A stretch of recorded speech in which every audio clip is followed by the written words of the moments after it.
pleasure to present to you Dr. Martin Luther King, Jr.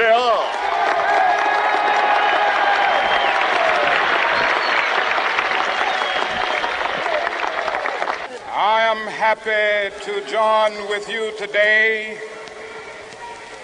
in what will go down in history as the greatest demonstration for freedom in the history of our nation.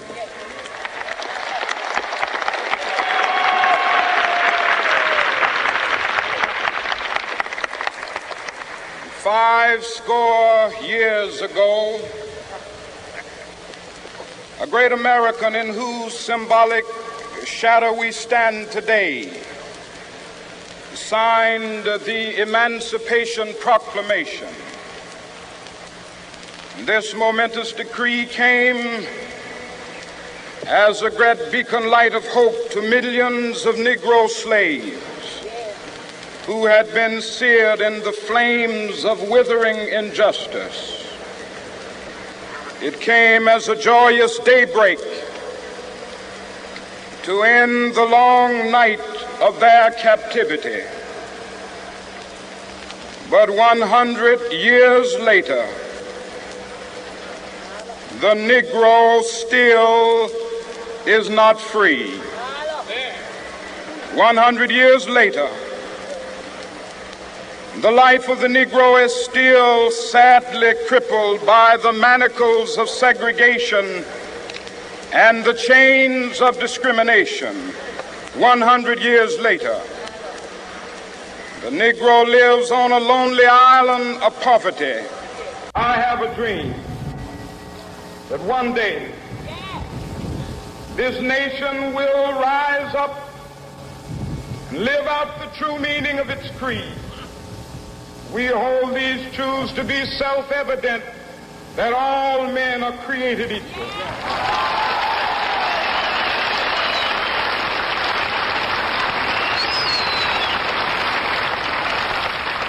I have a dream that one day on the red hills of Georgia, sons of former slaves and the sons of former slave owners will they be able to sit down together at the table of brotherhood. I have a dream that one day,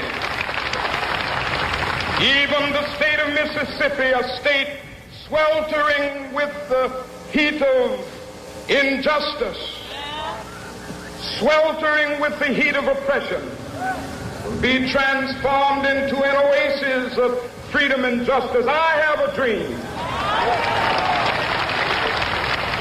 My poor little children will one day live in a nation where they will not be judged by the color of their skin, but by the content of their character. I have a dream today.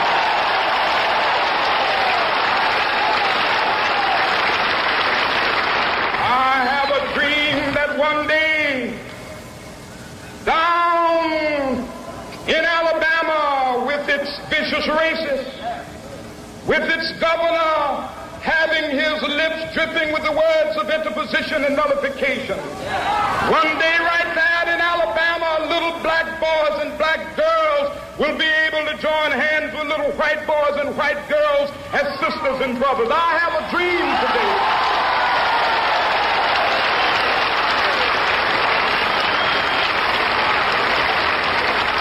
I have a dream that one day every valley shall be exalted, and every hill and mountain shall be made low. The rough places will be made plain, and the crooked places will be made straight, and the glory of the Lord shall be revealed, and all flesh shall see it together.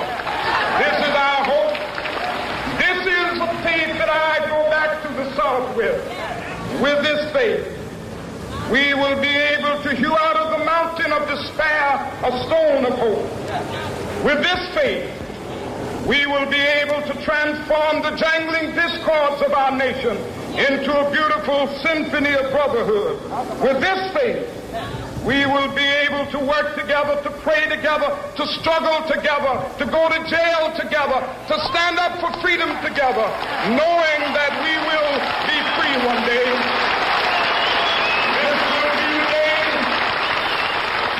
This will be the day when all of God's to sing with new meaning, my country, tears of thee. Sweet land of liberty, of thee I sing. Land where my fathers died, land of the pilgrim's pride.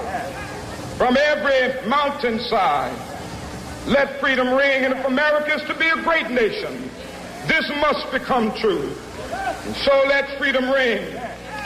From the prodigious hilltops of New Hampshire, let freedom ring. From the mighty mountains of New York, let freedom ring. From the heightening Alleghenies of Pennsylvania, let freedom ring. From the snow-capped Rockies of Colorado, let freedom ring. From the curvaceous slopes of California. But not only that, let freedom ring from Stone Mountain of Georgia. Let freedom ring from Lookout Mountain of Tennessee. Let freedom ring from every hill and molehill of Mississippi, from every mountainside. Let freedom ring, and when it happens,